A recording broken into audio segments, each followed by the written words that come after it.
मोटा मोटा हाँ, भारत में बफर स्टॉक की बात शुरू की गई स्पेशली 1967 में।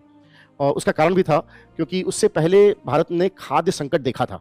1963-64 में हमारे पास पर्याप्त खाना नहीं था, तो हमें अमेरिका से पीएल 480 एग्रीमेंट के अंतर्गत खाना मंगाया और नई उन्नत बीज मंगाए, जिसको आप हरित क्रांति भी बोलते हो अपने यहाँ।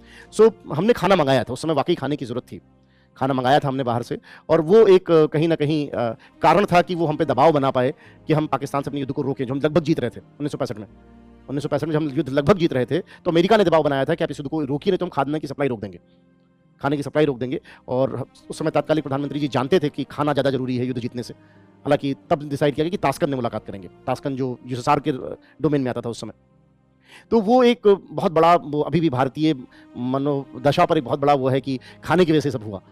है ना? इसीलिए जैसे ही थोड़ी-सी स्थिरता आई अगले अगले वर्ष 1966-67 में, तो सबसे पहला काम किया गया वो ये कि जितना खाना हमने बाहर से मँगाया था, कम से कम लोगों की आवश्यकता के 1 वर्ष के बराबर का बफर स्टॉक बनाया जाए। उस समय 10 मीट्रिक टन बफर स्टॉक को आधार बनाया गया कि कम से कम 10 मीट्रिक टन रहे, और FCI godowns, food corporation of India के अंतर्गत जिला स्तरीय गोदाम बनाए जाने की बात कही गई।